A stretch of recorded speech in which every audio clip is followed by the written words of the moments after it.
Vamos a exponer lo que son anestésicos. La primera pregunta dice: ¿a qué nos referimos con anestésicos locales y cuál es su estructura química? Los anestésicos locales son fármacos que van a bloquear parcialmente la conducción de los impulsos nerviosos en una región del cuerpo. Esto se utiliza prácticamente en procedimientos médicos o quirúrgicos para que el paciente no sienta dolor. Y eso se va a deberse ya que se van a bloquear los canales de sodio dependientemente del voltaje de las membranas de las neuronas. ¿Cuál vendría a ser su estructura? Su estructura se va a dividir en tres. Primero vamos a tener el grupo aromático lipofílico, que va a encargarse de que este fármaco pase a la membrana. Luego vamos a tener el grupo, la cadena intermedia, lo cual le va a dar la característica que lo voy a explicar después, que puede ser ésteres o aminas. Y finalmente tenemos el grupo amino hidrofílico que va a permitir que se disuelva en el agua y pueda tener su función fisiológica. Siguiente. Okay. En un gráfico describe el mecanismo de acción de los anestésicos locales. Para empezar, primero se va a ver la afectación del anestésico local, que puede ser cerca de las terminaciones nerviosas o dentro del tejido. En este caso vendría a ser piel, encías o nervios periféricos. Luego va a haber difusión a través de la membrana neuronal debido a su estructura, que vendrá a ser su grupo aromático lipofílico, que le va a permitir atravesar la membrana lipofílica de la neurona.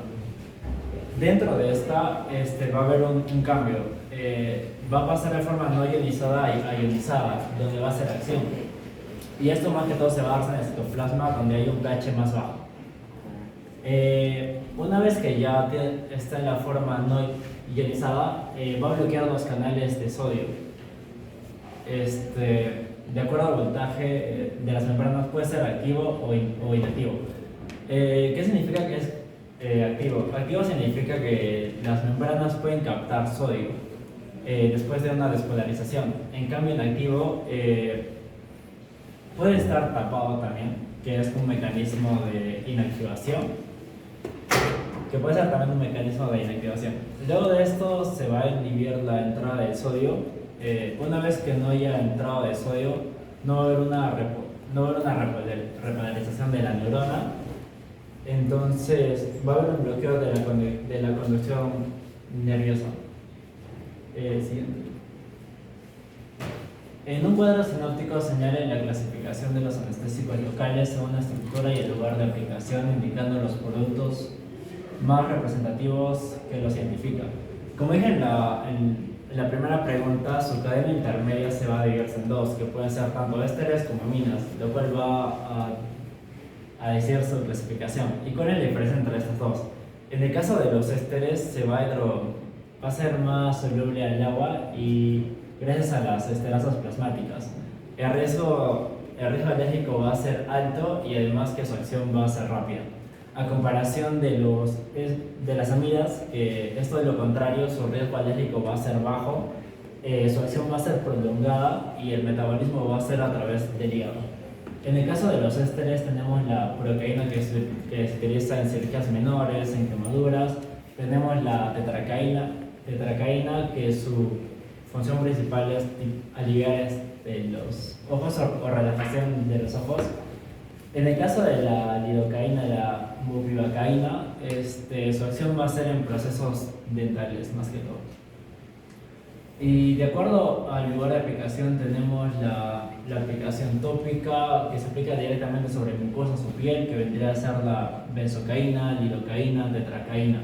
Tenemos la infiltración local, que vendrá a ser inyectada en el tejido cerca del sitio a tratar, que de igual manera vendría a ser la lidocaína, la proteína. Estos medicamentos se van a repetir en el bloqueo nervioso, raquídeo, en la epidural, en la anestesia intravenosa regional. Siguiente, por favor. En un esquema señale cuál es la farmacodinamia de los anestésicos locales. Una vez que expliqué su acción farmacológica, cómo ya a bloquear los canales de sodio, va a desensibilizar ciertas fibras. Unas van a tener más sensibilidad que otras. Y en esas tenemos las fibras B, que vendrán a ser autónomas, simpáticas, y su sensibilidad es muy alta. Las fibras C no mielinizadas, que su función principal es el dolor y la temperatura, tienen una sensibilidad alta. Las fibras A delta, su función principal va a ser el dolor agudo y el frío, su sensibilidad es moderada. Las fibras A beta y A alfa, que su función principal es el tacto, presión y motoras, su sensibilidad es baja. Para que ayude a cumplir su función va a depender también del pK del fármaco. Mientras más cerca esté al pH fisiológico, que vendría a ser 7.4, va a haber una rápida acción. En el caso de la liposolubilidad también, mientras sea más liposoluble va a ser más potente este fármaco. Y también la unión a las proteínas plasmáticas, mientras haya más unión va a haber más duración, va a ser más prolongado. Y presencia de vasoconstrictores como adrenalina van a reducir el lavado del fármaco, prolongando su efecto. Siguiente. Vamos a parar ahí un ratito, ¿sí? Para explicarles algo sobre los anestésicos locales. Respecto a los anestésicos locales hay que tener en cuenta que bloquean la conducción, ¿sí? O sea, ese es su mecanismo. Digamos que si yo les pincho con una aguja, ¿sí? En este momento, pues esa señal viaja a través de las membranas sinápticas, ¿sí? Se desencadena un potencial de acción. O sea, hay que recordar que la conducción viaja en ondas, ¿sí? Viaja en ondas. Y esas ondas, ¿cómo se transmiten? Mediante corriente eléctrica. Y esa corriente eléctrica es dependiente de sodio y de potasio, ¿sí? Todavía no lo vamos a, ya se supone que eso ya no vamos a verlo, ¿no? Más adelante. Entonces, ¿qué ocurre? Normalmente la membrana cuando está en reposo, o sea, sin ningún estímulo, está a menos 60 milivoltios, ¿sí? Está a menos 60 milivoltios. Entonces, lo que ocurre cuando se le estimula, ¿sí? Esta membrana tiene cierta permeabilidad, ¿sí? Habitualmente es impermeable al sodio y relativamente permeable al potasio, ¿sí? Entonces el sodio no puede atravesar esa membrana. Y recuerden que el principal catión es el sodio, ¿no? El sodio es positivo, entonces da energía positiva. Entonces, cuando ocurre un potencial de membrana, el sodio entra a través de la célula, ingresa a través de la célula, ¿sí? Y para ingresar a través de la célula utiliza tres tipos de transportador: transporte activo, transporte pasivo y transporte dependiente de voltaje, ¿sí? El transporte, digamos, activo principal, me imagino que lo recuerdan un poco de bioquímica, es la bomba sodio-potasio ATPasa, ¿no? Que mete 3 sodios y saca 2 potasios, pero usa energía, usa ATPs para funcionar. Luego tenemos canales pasivos, que, o sea, al referir pasivos es que mueven con pasividad sodio y potasio, pero es tan pequeño que no impactan mucho. Y finalmente tenemos los canales dependientes de voltaje. Y en lo que respecta a este tema, a los anestésicos intervienen en estos canales. O sea, si les preguntan a qué nivel actúan los anestésicos locales, actúan en los canales voltaje dependientes, ¿sí? Estos canales voltaje dependientes, como su nombre lo dicen, ¿de qué dependen? Del voltaje, ¿no es cierto? Dependen del voltaje. Entonces, normalmente el potencial de reposo, o sea, cuando la membrana no está excitada, o sea, no está transmitiendo impulsos, está entre menos 70 y menos 90 milivoltios, ahí se mantiene, ¿sí? Entonces, ¿qué ocurre? Estos canales dependientes de voltaje, al ser estos canales dependientes de voltaje, cuando hay un estímulo, por ejemplo, te golpeas la cabeza, ¿sí? Te golpeas la cabeza. Inicialmente se activan la bomba sodio-potasio ATPasa, ¿sí? Empieza a mover sodio dentro de la célula, y si metes sodio dentro de la célula, ¿qué va a ocurrir? El potencial de membrana, de ser negativo, va a empezar a ser menos negativo. Y una vez que llega a menos 60 ese potencial de membrana, se activa esta bomba sodio dependiente de voltaje, ¿sí? Y esta bomba tiene dos subunidades, una subunidad alfa y dos subunidades beta. La subunidad alfa es la más importante, la que debemos conocer, porque es la que estos anestésicos van a bloquear. Esta subunidad alfa, ¿sí? Permite que el sodio entre a toda velocidad a la célula, ¿sí? Y lo puede hacer y llevar. Y esta bomba de sodio tiene dos puertas que se llaman dos portones grandes, que están abiertos y cerrados, uno fuera de la célula, fuera de la membrana, y otro dentro de la membrana, fuera de la membrana y dentro de la membrana. Dentro de la membrana se llama la puerta o gate M, y dentro de la membrana es la H, ¿sí? Entonces, normalmente cuando llegamos a menos 60, se abre la puerta M, ¿sí? Y el sodio empieza a entrar en cantidades importantes. Empieza a entrar sodio. ¿Y qué va a ocurrir? Se va volviendo cada vez, se va volviendo hasta que llega a ser positivo. Se vuelve positivo y se genera una onda expansiva en todos esos canales, positivo, y así se transmite el estímulo y llega la señal a dónde, al cerebro, y dice, me duele. ¿Qué hacen estos receptores? ¿Qué hacen, mejor dicho, estos anestésicos? Lo que hacen es, digamos que de algún modo, bloquean estas puertas. Bloquean la puerta H, ¿sí? Bloquean la puerta H y bloquean la puerta M. Esos portones que se abren, los bloquean.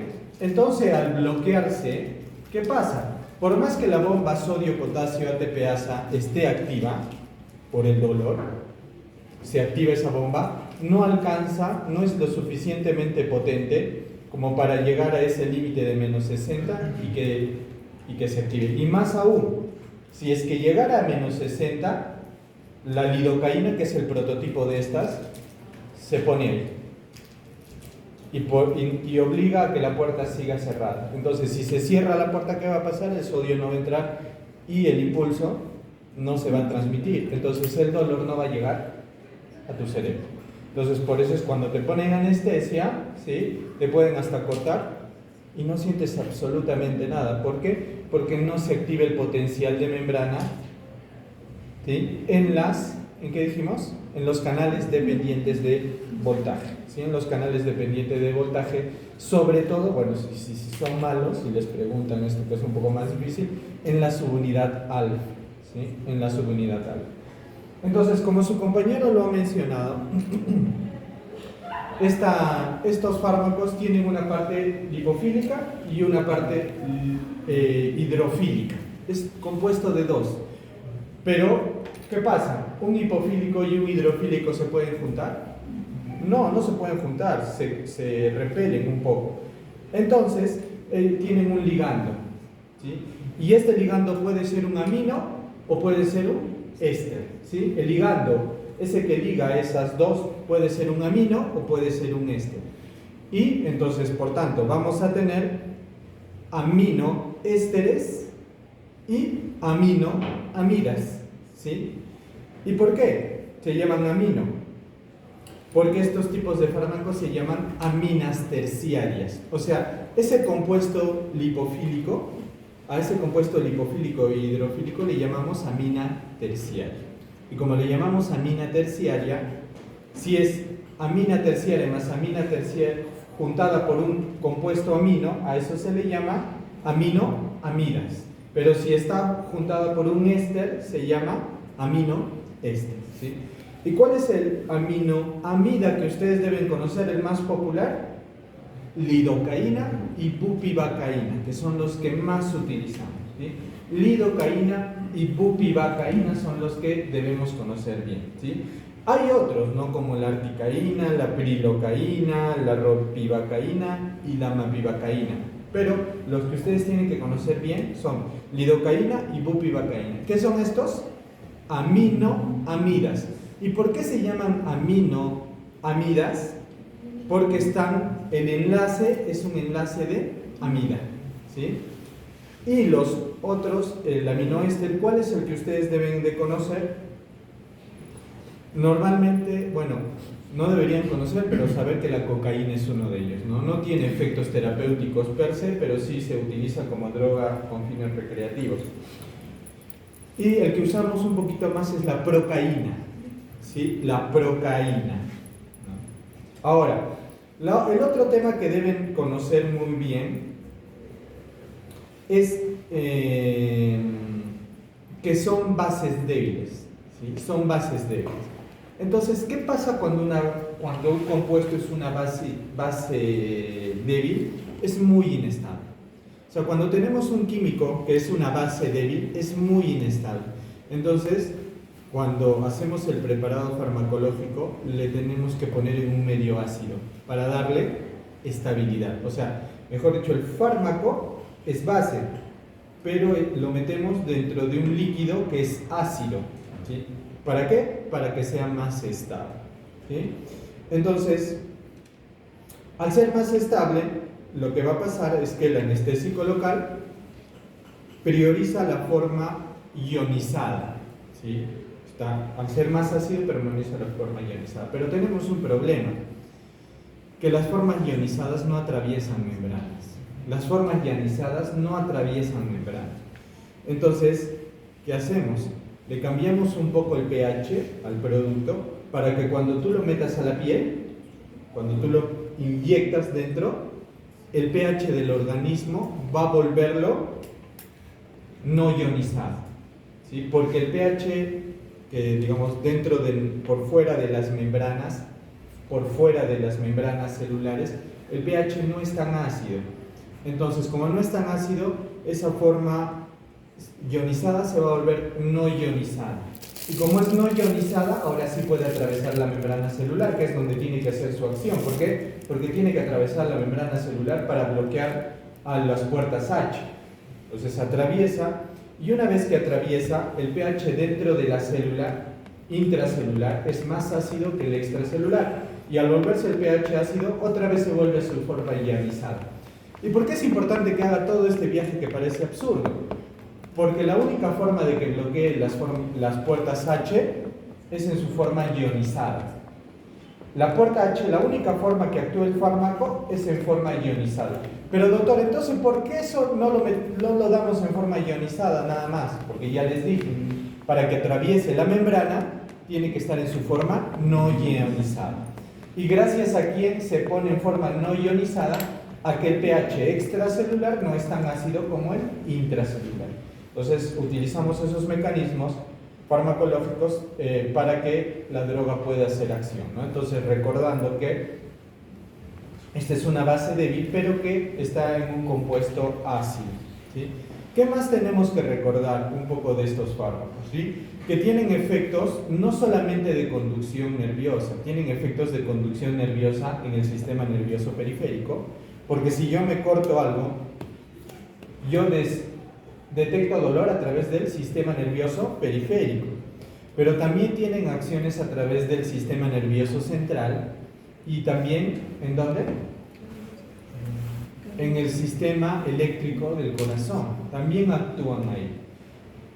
Pero yo no quiero que actúe en el corazón, aunque bueno, sí depende. Por ejemplo, la lidocaína la utilizamos mucho, bueno, la utilizábamos hasta hace algunos años en pacientes que entraban en paro cardíaco, ¿sí? ¿Por qué? Porque normalmente un paciente que entraba en paro cardíaco y lo sacábamos del paro cardíaco, esos pacientes, su corazón empezaba a latir mucho, muchísimo, en taquicardia. Entonces le damos lidocaína porque la lidocaína, así como enlentece o bloquea el impulso del dolor, que es un impulso, enlentece el impulso nervioso a través del corazón. Y si enlentece el impulso a través del corazón, ¿qué creen que provoca? ¿Taquicardia o bradicardia? Obviamente va a producir bradicardia. Y ese es uno de los efectos tóxicos del fármaco, que te puede producir bradicardia, ¿no? Bradicardia, en el cual te va a prolongar el PR, ¿sí? Y han hecho fisiología cardíaca, ¿no? En física. Te va a prolongar el PR, te va a ensanchar el QRS, te puede provocar fibrilación ventricular, inclusive paro cardíaco posterior. ¿Por qué? Porque la fibrilación ventricular es un tipo de paro cardíaco. La fibrilación ventricular es un tipo, entonces te puede llevar a la muerte si lo das en dosis muy altas o por tiempo muy prolongado. ¿Qué otro efecto también tiene el fármaco? Que es importante que lo reconozcamos. Efectos adversos. No, todavía no vamos a hablar de eso porque su compañero va a hablar y ya luego les digo un poquito.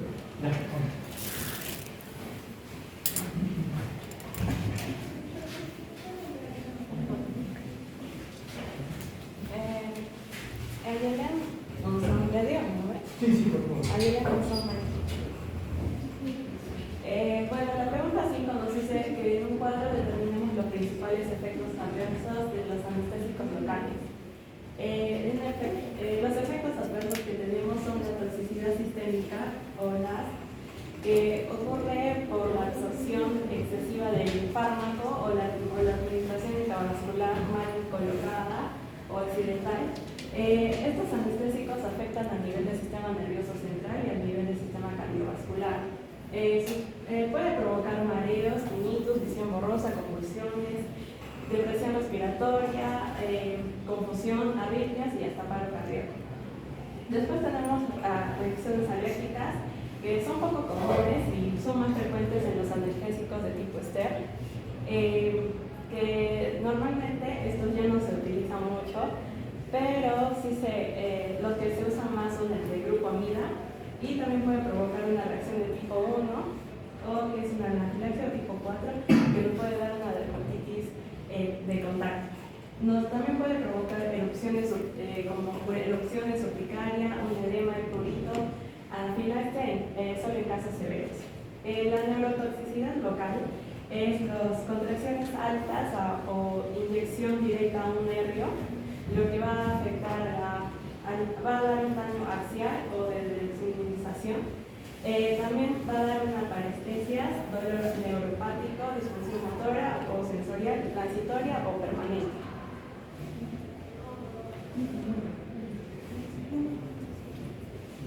Ya, continuando, tiene una toxicidad cardiovascular, que son los anestésicos que van a bloquear este canal de sodio.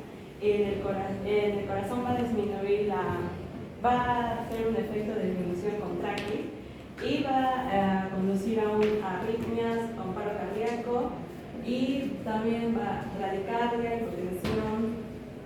Después tenemos reacciones tóxicas locales, que esto va a ser más que todo por una aplicación directa en una zona y luego va a provocar un trauma o una lesión, y esto va a provocar un edema, un eritema y también puede provocar hasta un absceso.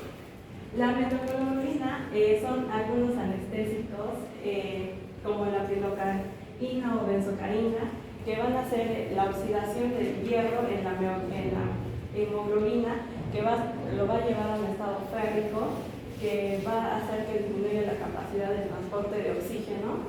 Esto va a provocar una cianosis, fatiga, disnea, confusión o en caso severo puede requerir de tratamiento de azul de petileno. Ahora las preguntas nos dice que expliquen qué consiste la anestesia general y qué acciones se producen en el organismo de esta. La anestesia... Vamos a ver, porque ya estamos pasando ahora a anestesia general. A ver, es muy importante que sepamos los efectos adversos de estos fármacos, ¿sí? Por ejemplo, uno de ellos es de que no se puede administrar directamente al músculo, ¿sí? ¿Por qué? Porque puede provocar necrosis muscular, ¿sí? Puede provocar necrosis muscular, entonces hay que tener mucho cuidado, ¿sí? Sobre todo, esta necrosis es mayor mientras más pequeño sea el músculo, ¿sí? Mientras más pequeño sea el músculo, por ejemplo en músculos orbiculares, es extremadamente peligroso. Mientras más pequeño es el músculo, la posibilidad de provocar necrosis y posterior fibrosis es muy importante, ¿sí? ¿Qué otra cosa más? puede provocar neurotoxicidad, ¿sí? Sobre todo cuando aplicamos de manera directa. Muchas veces colocamos lidocaína para anestesia por vía intrarraquídea, ¿sí?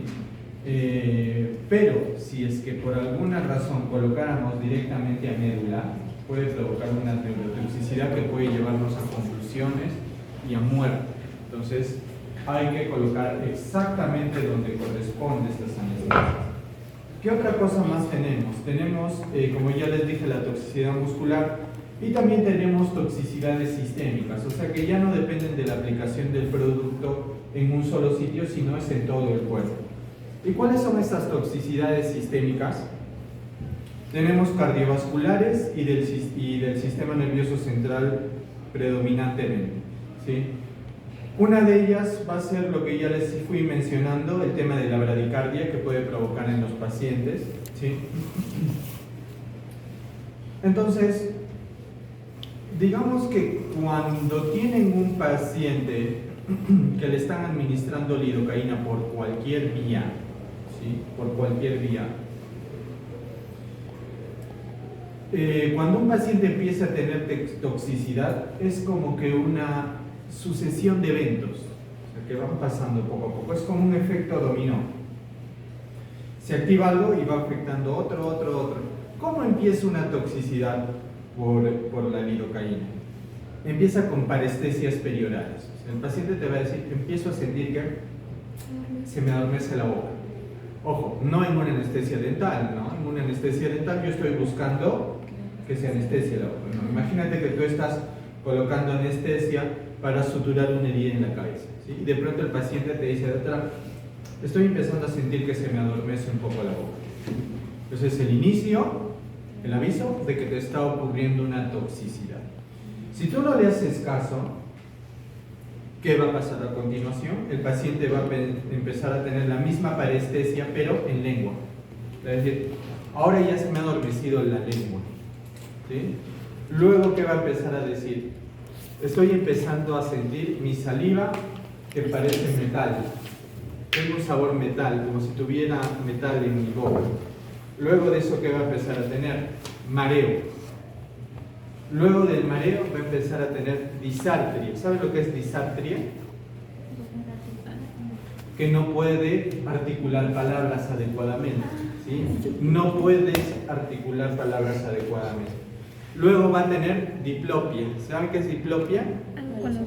Cuando ves doble, ¿no? Cuando ves doble. Luego va a tener tinnitus. ¿Saben lo que es tinnitus? Zumbido en el oído. Cuando sientes un sonido en el oído, ¿sí? Muy intenso, como si fuera un pitido o un silbido dentro del oído. Luego de la tinnitus el paciente va a estar confuso, o sea, va a estar confundido, con compromiso en conciencia. Luego de eso va a convulsionar y luego de eso viene la muerte.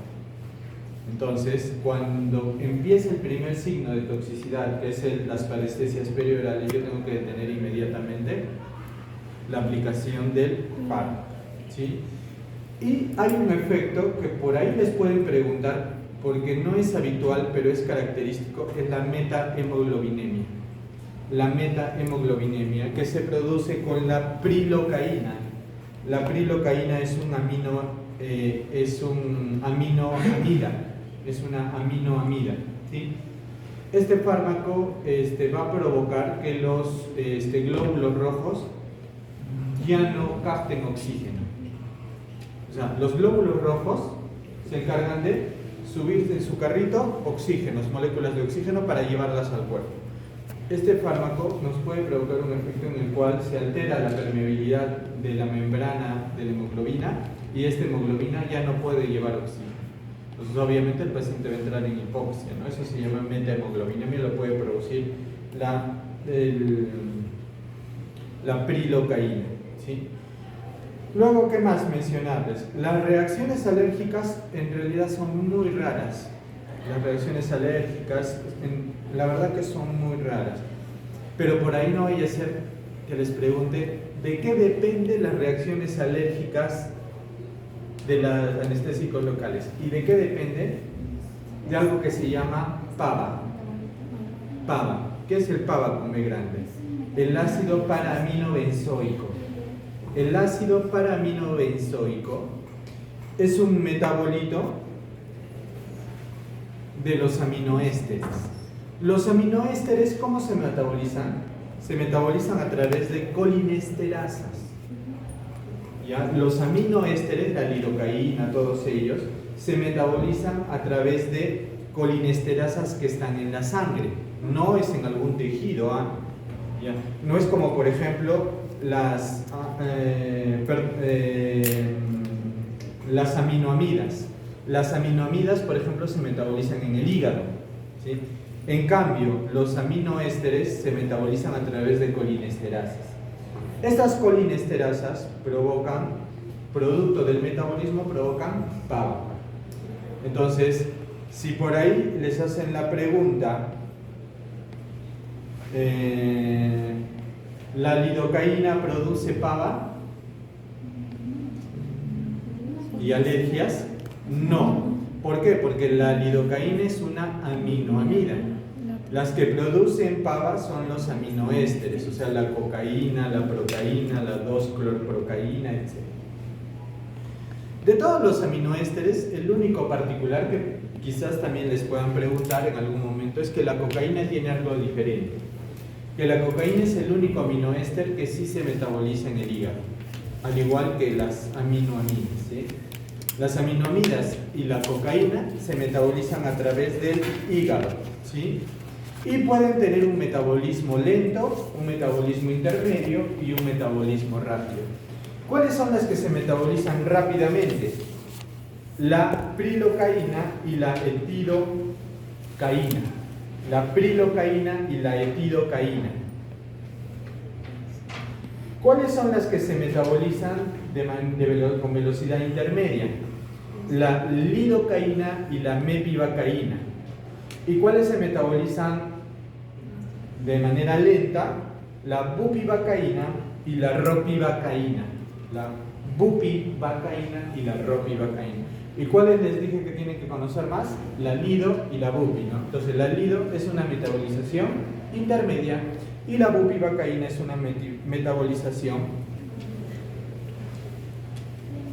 lido intermedia, bupi lenta. Por tanto, ¿cuál tiene más tiempo de acción? La bupi, ¿no? Porque se metaboliza más lentamente. Aparte de esto, ¿de qué depende la potencia de estos fármacos? Se les pregunta en el examen. ¿De qué depende la potencia de los anestésicos locales? Muy bien, de su liposolubilidad. De su liposolubilidad depende la potencia de estos fármacos. ¿Qué más? A ver... ya, otra cosa que les pueden preguntar.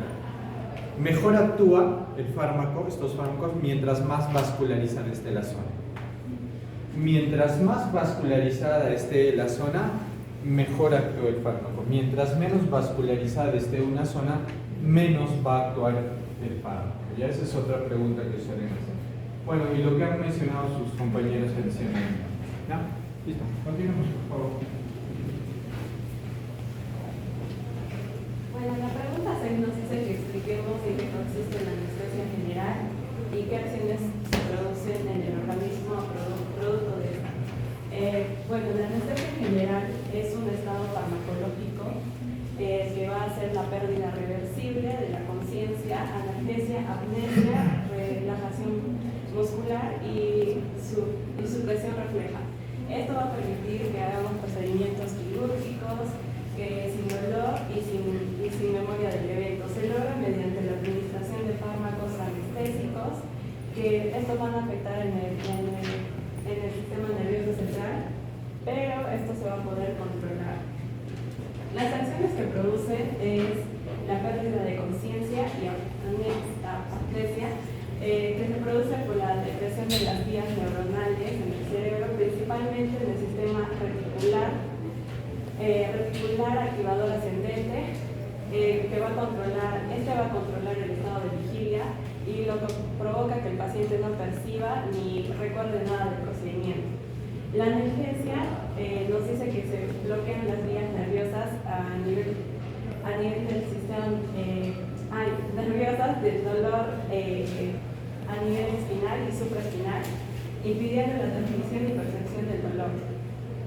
También tenemos la relajación muscular, que se van a bloquear las vías de la unión neuromuscular o en los centros medulares, facilitando la manipulación quirúrgica y la intubación traqueal.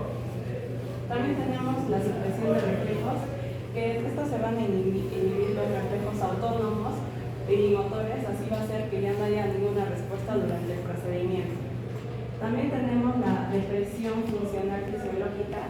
La anestesia va a producir una disminución del tono cardiovascular que puede causar una hipotensión o una bradicardia, y también va a afectar al nivel va a afectar en la respiración, porque va a haber una reducción del volumen de la frecuencia cardíaca, y también va a haber una alteración del metabolismo hepático y renal.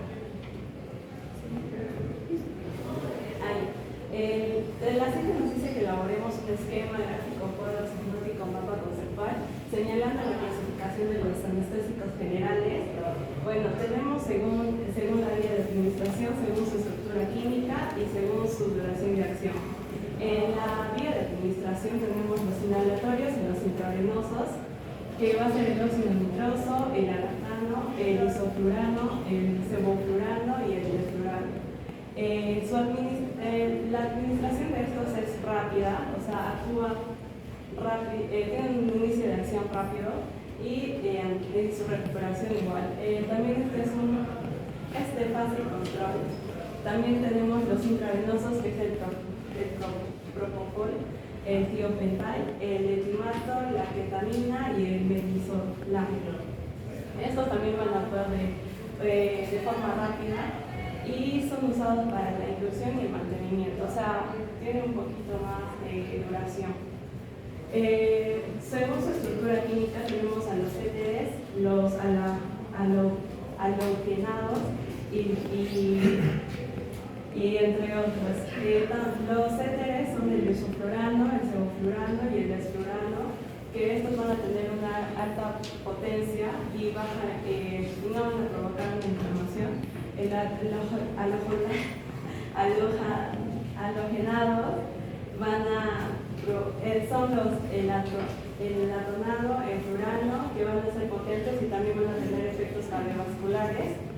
Y los otros son el óxido nitroso, el propofol y la ketamina, que también van a tener diferentes mecanismos de acción. Según su duración de acción, tenemos de acción corta y de acción prolongada, larga, que va a ser el tiopental, el etilidato y el propofol y el alodato. Los que son de vía corta van a ser usados para su inducción rápida, para que actúe rápido, y de acción prolongada va a ser para el mantenimiento de este fármaco. La pregunta 8 nos dice ¿por qué se dice que los anestésicos generales siguen la ley de Jackson? La ley de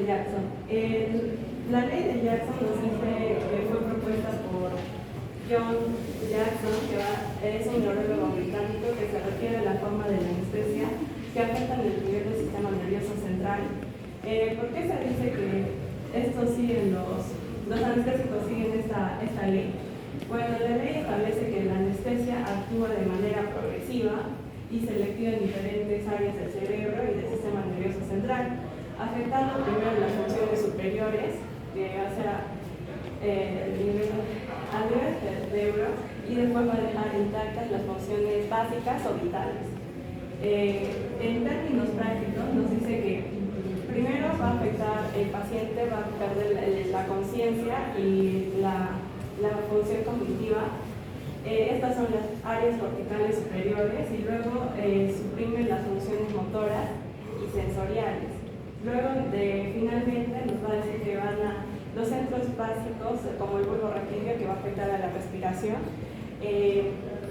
También va ya la circulación, le va a hacer un efecto en esa zona al concluir. Entonces, eso explica por qué el paciente primero pierde la percepción y la conciencia de los reflejos, y después pierde la conciencia de los reflejos vitales o básicos.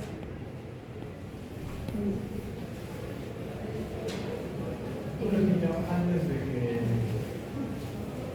A ver, retrocedo unos diapositivas. Ahí. Ya, esto tienen que recordarlo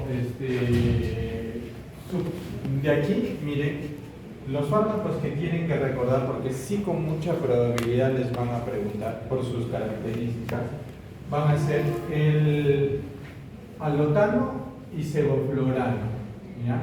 Entonces, todos los que, digamos que un tip, todos los que terminen, porque bueno, en el examen les ponen para marcar, ¿no es cierto? Todos los que terminen en ano son inhalatorios, ¿ya?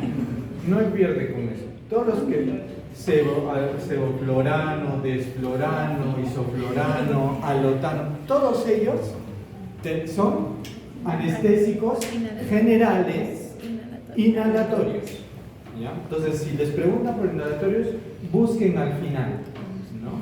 Si le falta eso, es muy probable que no sea. ¿Cuál es el único que no cumple ese requisito? Es el óxido nitroso. El óxido nitroso es el único que sale, digamos, de ahí, ¿ya? Luego, ¿qué más tenemos que recordar? Que dentro de los intravenosos tenemos a un grupo importante que son las benzodiazepinas, ¿sí? Dentro de los intravenosos vamos a tener a las benzodiazepinas. ¿Y cuáles son las benzodiazepinas? Midazolam, ¿ya? Ese es otro tipo. Todos los que terminen en am van a ser benzodiazepinas. Por ejemplo, alprazolam, clonazepam, diazepam, ¿sí? Pero ¿cuál es el que utilizamos en anestesia? Midazolam. ¿Por qué? Porque tiene una potencia alta y un efecto de acción prolongado, ¿sí? Algo característico de estos fármacos que tienen que conocer, y sobre todo de las benzodiazepinas, es que provocan amnesia retrógrada. ¿Qué quiere decir? ¿Ya? Entonces, para ustedes, chicos, ¿qué va a pasar, no? Si alguien los PPA, ¿sí? Es muy probable que no recuerden quién ha sido, ¿ya? Digamos que pasa en una discoteca, que se te acerca de un momento al otro una chica guapa y te dice, mira, te invito a este vasito. Tú te tomas el vasito, ¿ya? Y vas a seguir bailando unos 10, 5 minutos, luego te va a decir, ya vamos a mi casa, subes al taxi y ahí te quedas dormido. Y a la mañana siguiente lo único que vas a recordar es que estabas en la discoteca. Entonces por eso lo utilizan tanto para hacer esto, porque al tener esa amnesia retrógrada, ¿qué quiere decir? Que tú sigues haciendo todo, estás consciente, pero ya todo lo que pasa en ese momento no se fija en tu memoria. Entonces al día siguiente es como que no te acuerdas. Algo similar tiene el alcohol, pero a dosis extremadamente alta, ¿sí? Ya, no se pongan a investigar eso, Luego, el otro que es muy importante que se recomienda es que todos estos fármacos en su mayoría provocan hipotensión, excepto ketamina. Este es otro que tenemos que conocer bien, ketamina, ¿sí? Porque no provoca tanta hipotensión, ¿ya? Simplemente esos puntos, y revisen, como les digo, cuáles son inhalatorios, eso es muy preguntado. El otro también, cuáles son halogenados. Sí, les van a preguntar, es fijo por alotano, o sea, halogenado, alotano. Entonces es fácil de recordar, ¿sí? Y bueno, y la otra forma, aparte de que los anos son inhalatorios, también son éteres, ¿sí? Aparte de ser inhalatorios, son éteres, ¿sí? Entonces, como que por ahí me puedo acordar fácilmente, ¿ya? Muy bien, sigamos. Apellido. Valdivia Guzmán Valeria. Mediante un mapa conceptual refiere a ser el primer y segundo periodo de la anestesia general o periodos de analgesia y de excitación. Anestesia general, primer periodo de analgesia. Es donde todavía el paciente no ha todavía está presente el estado de conciencia, pero ya hay debilitamiento muscular, donde hay una pérdida progresiva del dolor. El paciente todavía está consciente, como dije, reflejos pupilares normales o disminuidos, la actividad motora y respiratoria es normal y la respuesta es disminuida a estímulos dolorosos. En el segundo periodo, o periodo de excitación, es donde el paciente ya pierde la conciencia, pero todavía hay funciones cerebrales inferiores que todavía están activas. Entonces, hay pérdida completa de la conciencia, movimientos involuntarios y excitación, reflejos aumentados. En estos podrían ser lo que es la tos y los vómitos. Respiración irregular y aumento del tono muscular, y es una duración corta en fase crítica y en la inducción de anestesia. Mediante un mapa conductual refiere hacia el tercer y cuarto periodo de anestesia general o periodos quirúrgicos y de parálisis vulvar. Explique los diferentes planos del tercer periodo. En la anestesia general tenemos el tercer periodo, que es la anestesia quirúrgica y planeada para cirugía. En este periodo el paciente ya está listo para la cirugía.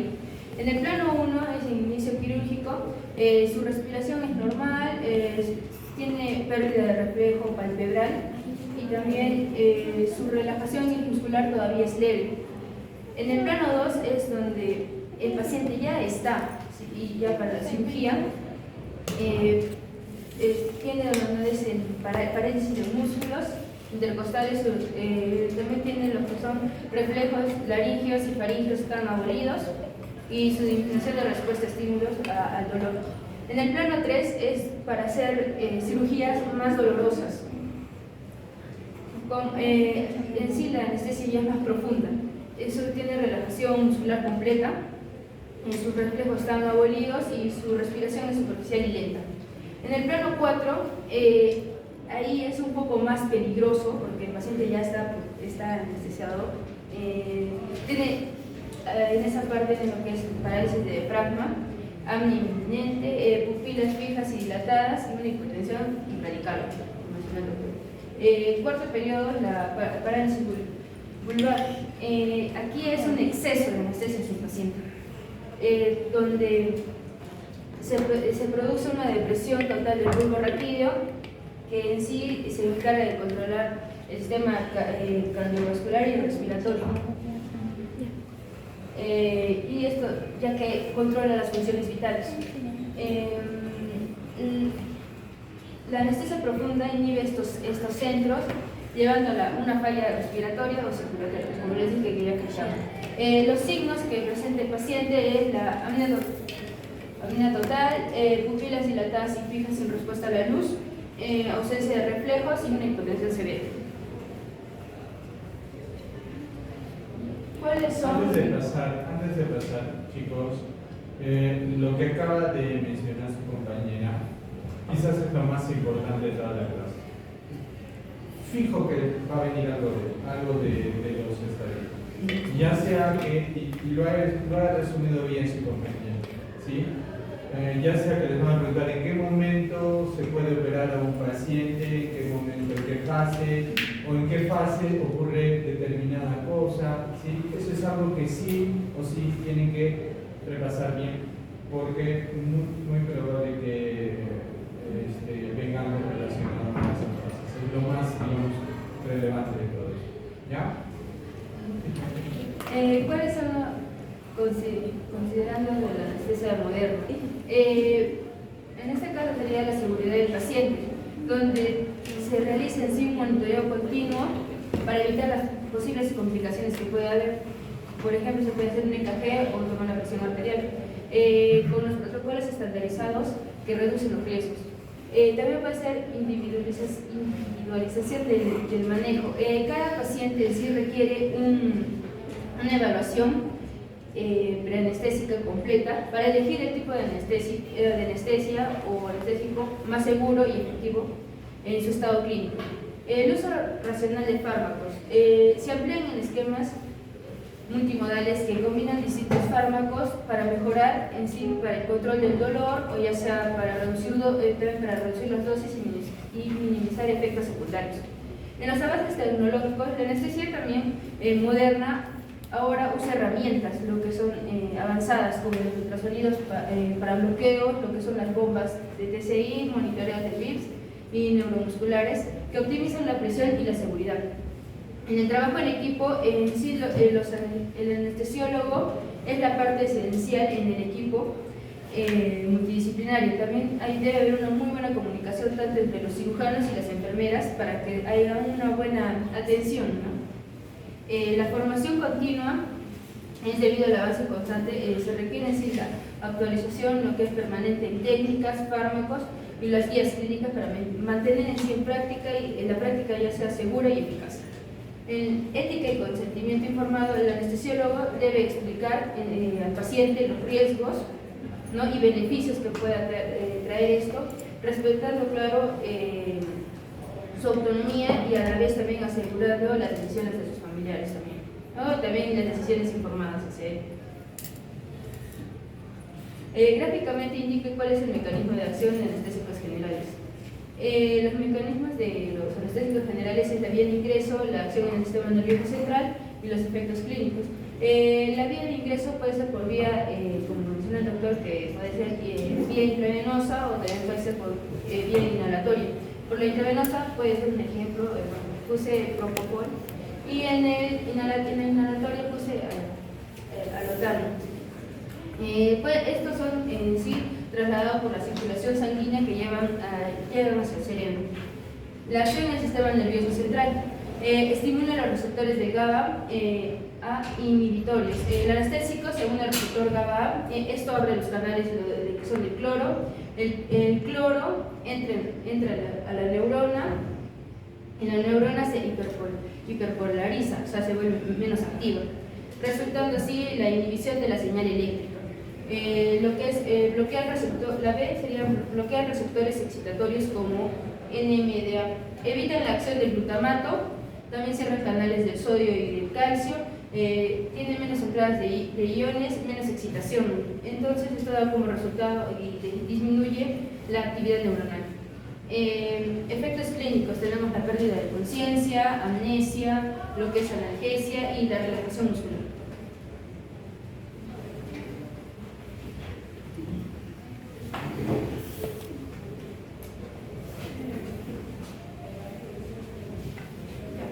Con María Rosario Yacaré. En la pregunta 13, mediante un cuadro sinóptico señalé la farmacocinética y la farmacodinámica de los analgésicos generales inhalatorios. En la farmacocinética vamos a tener la absorción, que va a ser una inhalación por vía pulmonar. Al inhalar va a llegar a los alvéolos y de ahí va a llegar a ¿qué se llama? En la distribución va a ser una rápida distribución en los tejidos ricos en sangre, los que van a tener mayor flujo sanguíneo, como el cerebro. El metabolismo es variable, generalmente es bajo, excepto por los alátonos, que son metabolizados hepático parcial, y en la eliminación es principalmente por la exhalación pulmonar. El inicio de acción depende de la solubilidad de la sangre. Mientras menos sea la solubilidad, más rápido va a ser el inicio. La duración es controlada por concentraciones de inspiración y eliminación pulmonar. Y en la farmacodinámica tenemos la absorción va a estar unida con los receptores neuronales del sistema nervioso central para inducir la anestesia. En la distribución va a ser depresión reversible del sistema nervioso central. El metabolismo va a ser inhibido por los canales iónicos como el GABA y el glutamato, perdón. En la eliminación va a haber una disminución de la excitabilidad neuronal, produciendo la amnesia y relajación muscular. El inicio de acción va a ser una depresión prolongada en las funciones cerebrales y sensitivas, y la duración va a ser va a tener una modulación de los neurotransmisores inhibitorios y en la pregunta 14, constituya un mapa conceptual señalando los efectos adversos de los anestésicos generales inhalatorios. En los efectos adversos de anestesia vamos a tener el sistema respiratorio, vamos a tener una respiratoria, lo cual va a haber una disminución de la ventilación respiratoria y lo cual puede causar una hipoxia, también hipoventilación alveolar y broncoconstricción. En el sistema cardíaco vamos a tener una hipotensión arterial, lo cual va a haber bradicardia, arritmias cardíacas, que va a ser especialmente con los alótonos. En el sistema nervioso central va a haber náuseas, vómitos postoperatorios, cefalea, agitación en la recuperación postoperatoria y temblores. En lo hepático, como ya les dije, que alótono puede causar toxicidad hepática y también puede ser hepatitis medicamentosa. También en lo renal puede haber una alteración en el flujo renal, que va a haber una reducción del flujo sanguíneo y puede haber retención urinaria. En la pregunta 15, en un esquema indica las características farmacológicas de los anestésicos generales inhalatorios. En las características farmacológicas vamos a tener la distribución, que va a ser por vía pulmonar, donde va a tener una absorción rápida según la solubilidad de la sangre. También va a tener una distribución rápida, depende del órgano, que va a tener un alto flujo sanguíneo, como el cerebro. En la solubilidad de la sangre va a haber una baja solubilidad, donde va a tener un efecto más rápido, ya que los pacientes se van a recuperar de una manera más rápida, y también va a haber una alta solubilidad, donde los efectos van a ser lentos y también su eliminación va a ser más lenta y prolongada. También vamos a tener la potencia anestésica, que va a estar determinada por las concentraciones alveolares mínimas. Vamos a tener la menor MAC, que va a ser el mayor potente, lo cual es ideal, ¿no?, para llegar a lograr la anestesia. En el metabolismo va a ser generalmente bajo, pero excepto los alótonos y los cevolfurano, también va a haber una producción variable de los metabolitos tóxicos, y en la eliminación va a ser principalmente por la exhalación pulmonar. Efectos sobre el sistema, vamos a tener en lo cardiovascular, que va a haber una vasodilatación y una depresión del miocardio. También vamos a ver en lo respiratorio, que va a haber una depresión ventilatoria. También en el sistema nervioso, que va a haber una depresión reversible. Y el riesgo de la toxicidad, vamos a tener posibles hepatotóxicos que van a ser causados por los alótonos.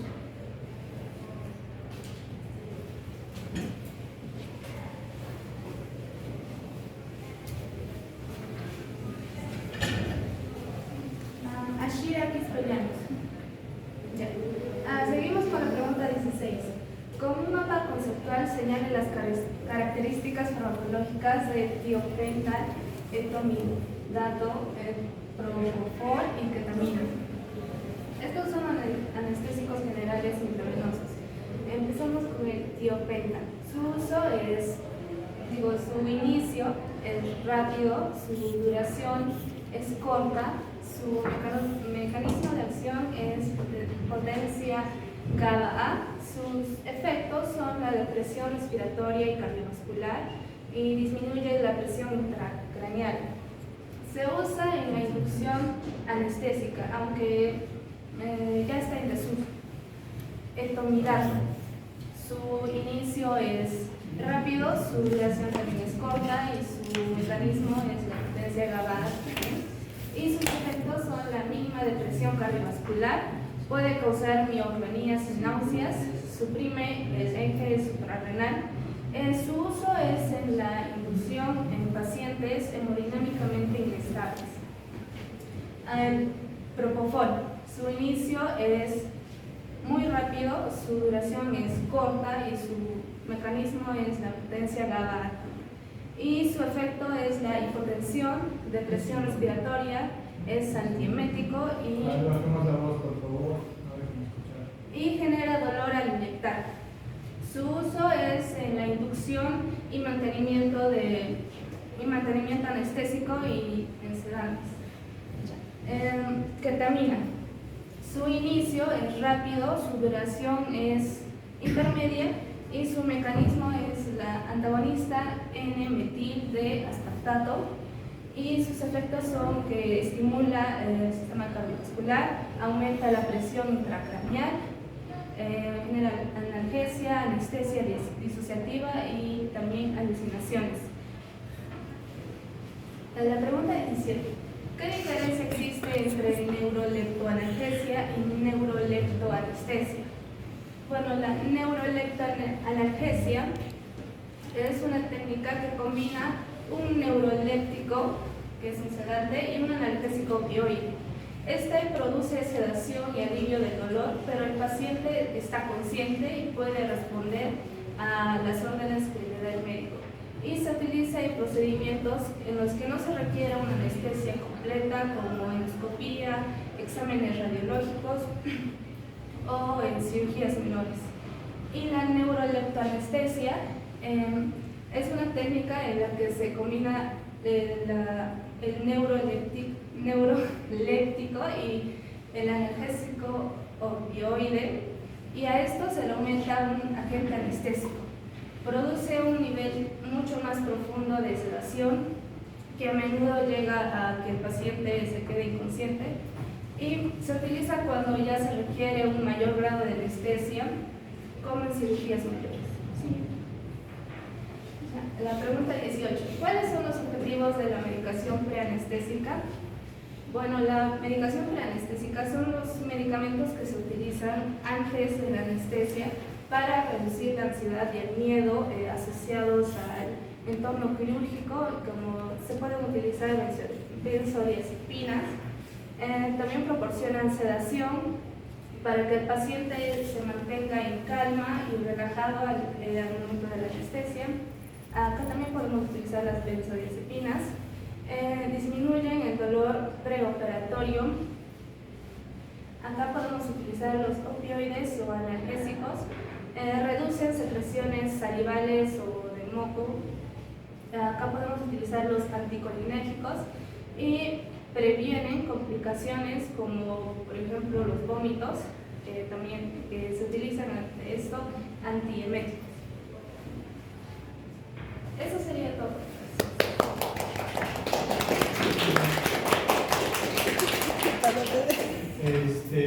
Solamente para aclararles, hacemos dos diapositivas antes. Ya. ¿Qué significa neuroleptoanestesia y neuroleptoanalgesia? ¿Sí? Es toda la combinación, ¿no? Por ejemplo, de un neuroleptoanalgesia es para calmar el dolor. ¿Sí? Para calmar el dolor. Entonces combina un neuroléptico con un analgésico opioide. ¿Ya? Pero en cambio la neuroleptoanestesia es lo mismo que esto, una neuroleptoanalgesia, pero a la cual le damos un agente anestésico. ¿Cuáles son los agentes anestésicos?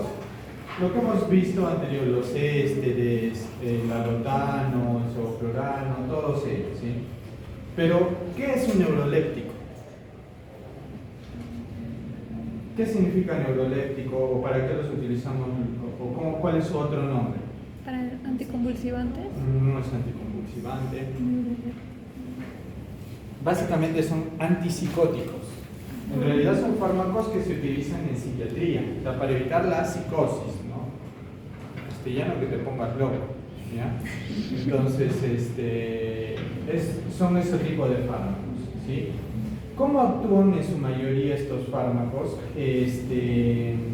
Tenemos los típicos, que son los más usados en este tipo de fármaco, en este tipo de condiciones. El que tienen que conocer es el haloperidol, ¿ya? Porque es uno de los que más utilizamos para este tipo de analgesias y anestesias, ¿ya? El haloperidol. ¿Cómo actúa el haloperidol? Bloquea los receptores de dopamina, los receptores de dopamina. Ya bloquea los receptores de dopamina es que ejercen su acción, ¿sí? Y dentro de los de segunda generación o atípicos, porque los típicos son de primera generación, los de segunda generación o atípicos, el que se utiliza con mucha frecuencia es la quetiapina, ¿sí? Y la risperidona. ¿Y por qué los utilizamos algunas veces? Los utilizamos algunas veces porque estos fármacos, los los anestésicos inhalatorios o endovenosos, en algunas personas les puede desencadenar psicosis al momento de despertar. O sea, pueden despertar y ponerse agresivos, violentos o tener alucinaciones. Entonces, para evitar ese efecto adverso que podría provocarse, es que les damos estos neurolépticos como para que la persona ya no tenga la posibilidad de desarrollar eso, ¿sí? Lo mismo los opioides, ¿sí? Los opioides también tienen este efecto. ¿Y por qué tienen este efecto? Porque estimulan mucho los receptores de dopamina, ¿sí? Y cuando hay mucha estimulación de receptores de dopamina puedes tener episodios psicóticos. Entonces damos fármacos que bloqueen estos receptores de dopamina, como los antineurolépticos o también conocidos como antipsicóticos, ¿ya? Entonces son sinónimos, ¿ya? No es el que por ahí les pongan los antipsicóticos se pueden utilizar en la anestesia general. La respuesta es sí. ¿En qué contexto? En una neuroleptoanestesia, ¿sí? Muy bien. Es importante que chequemos, sobre todo lo que más va a ir orientado es a que reconozcan cuáles son inhalatorios, cuáles son endovenosos, los tipos bioquímicos, ¿no? Cuáles son, por ejemplo, los éteres, cuáles son de acción rápida, cuáles son de acción lenta, ¿sí? Cuáles son sus posibles sus efectos, para qué sirven, cuál es su utilidad y sus efectos adversos, recordando sobre todo la amnesia, ¿sí? Se pueden asociar a otros fármacos como a los neurolépticos o antipsicóticos y sumamente importante, chicos, repasen y apréndanse de memoria las fases de la anestesia, ¿sí? Y qué pasa en cada fase. O sea, no tanto, recuerden ya en esta fase qué es lo característico, 3 cosas nada más. En esta fase qué es lo característico y con eso van a ir bien, ¿ya? Les voy a dar sus exámenes y por favor me van entregando sus guías. He puesto la guía ahí. Mejía